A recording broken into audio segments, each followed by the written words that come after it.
Good morning. It's so great to see you again today. I hope you guys have had a great week. We really enjoyed being with you last week. I'm Muffy. I'm Chrissy. And today we're going to talk to you a little bit more about the Beatitudes. But before we do that, I just wanted us to say our Bible verse together, which comes from Psalms 19, verse 14. And so what I'm going to do is I'm going to say it, and then if you'll repeat it back to me, that would be wonderful.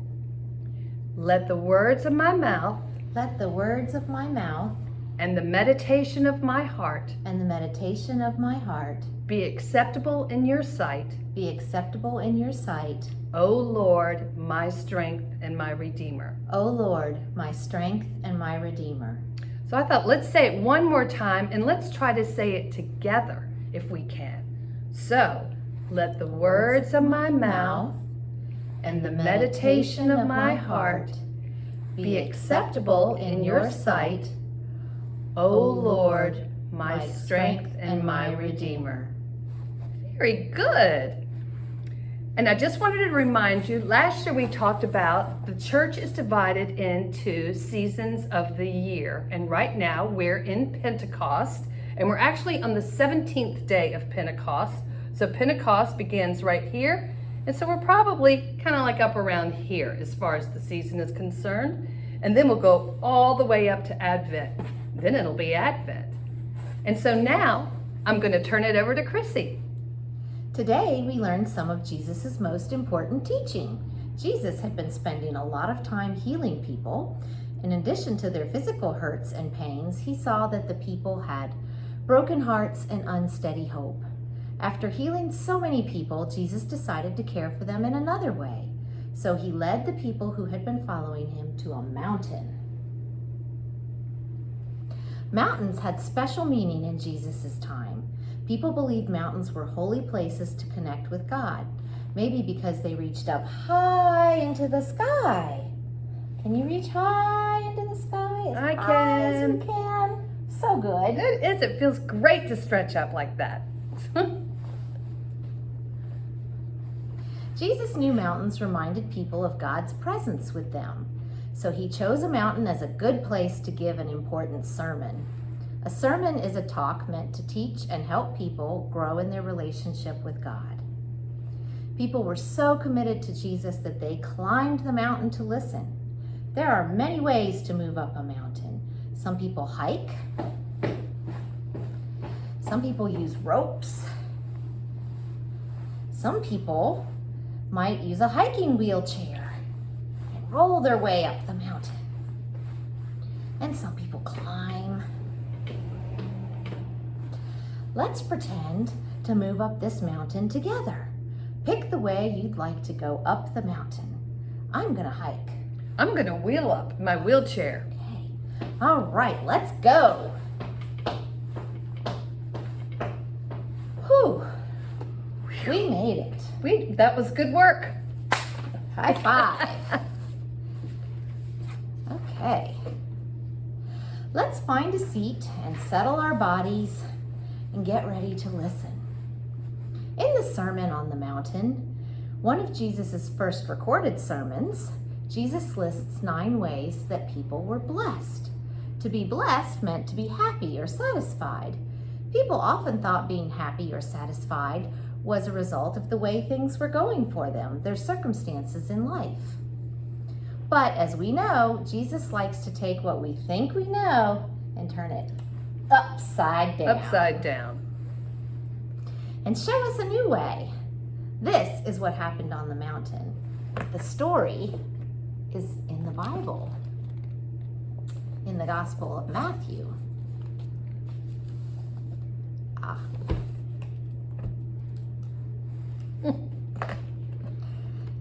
Now, when he saw the crowds, he went up on a mountainside and sat down.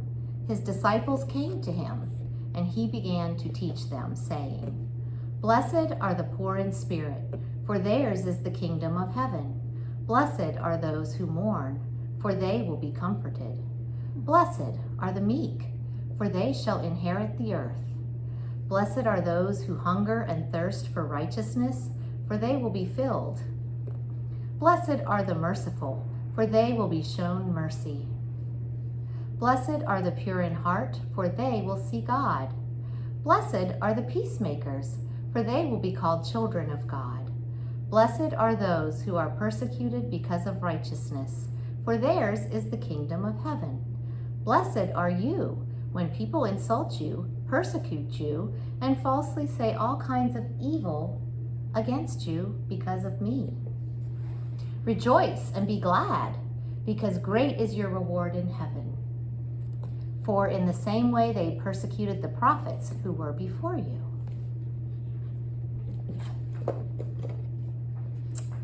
So, the people were astonished, and some were confused. Yeah, I'd be confused. Some were relieved. I bet. Yeah. So, blessed are those who will be sad. That doesn't sound right. Blessed are the meek. That doesn't sound right either. Yes. The culture in that day told them power and possessions are what made a person happy and blessed. That makes sense. That's what we're taught. Yes. But did you notice how each beatitude seems to include two parts? You know what? I did notice that. It seems like first Jesus makes a statement. He says something like, "Blessed are the poor," and then he gives a promise. And so I think that's really wonderful. So that makes me feel much better about things and makes me feel relieved. And I bet it made the people in Jesus's time feel that way too. I think so. Jesus promises these blessings. That is his way of bringing God's kingdom to us here and now. I love it. That's wonderful. Now, we want to bless you. A blessing is something you receive, so open your hands like you are ready to receive a gift. We will speak a blessing. If you receive it, take the blessing and put it in your heart. You are blessed because you follow the way of Jesus, all the way up to the mountain. When we follow Jesus, we are blessed with good wisdom. Amen. I really liked hearing about the Beatitudes and hearing Jesus make a statement and then a promise. That was really very enlightening and made me very happy. And so what we have today for you later on after this video, we have a craft for you to do. Actually, we have several fun things for you to do. And what we want you to do is there's a blank piece of paper that you'll find inside, and what we want, your kit, and what we want you to do is to talk to your family and brainstorm about where are some of the special places that you all like to go as a family. A lot of people will climb up the mountain just like they did in the Beatitudes, but you might like to have a picnic under a tree or maybe go to the lake. So I drew a picture. This is a picture of me at the beach. And I've got my umbrella and my chair with my book and my hat and my picnic basket and my towel. And this is me riding the wave in on my boogie board. And I drew my special place, sort of. And my special place is actually my kitchen table with all my family gathered around and good food on the table and everyone there. I like that. Isn't that fun to know that we all have different places that we like to go? And also too, in the crafts that we've sent home with you we have 2 coloring pages this week. We have this one for the Beatitudes, which is a beautiful sort of like mountaintop, maybe with a sunrise or a sunset. And then we have this really big one for the Beatitudes. So we hope you have a really wonderful time coloring those. And now we're going to do our meditation of sitting still like a frog.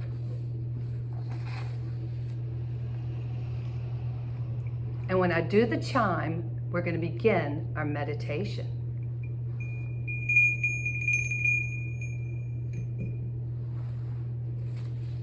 Today, I'm going to teach you how to sit still like a frog. All you need to do is to sit with your back up straight and your legs either out in front of you or crossed. I want you to focus on yourself. You can close your eyes or keep your eyes partially closed or keep your eyes open. I want you to do whatever is comfortable for you. Frogs can leap for great distances and they can croak very loudly. But did you know that a frog can sit very still for a very long time and do nothing at all? It can be difficult to sit still at first, but the more you practice, the better you'll get, and soon you'll be used to it. Like a frog, you are sitting as still as you possibly can. Sitting still like this can help you feel calm. Your legs are still, your arms are still, your bottom is still, and your head is still.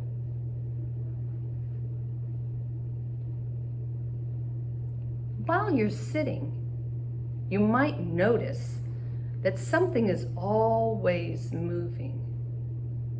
Maybe your eyes, or your finger, or your bottom. And that's okay.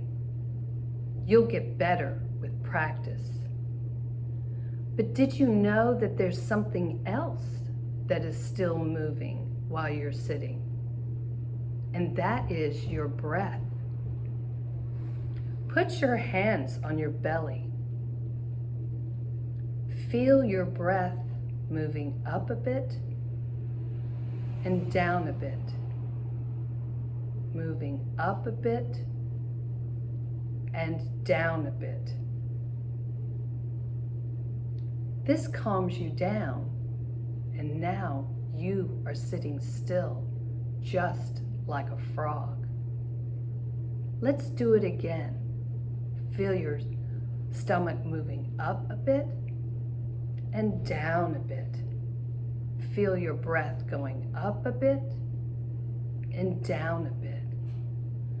Try to do it 2 times by yourself.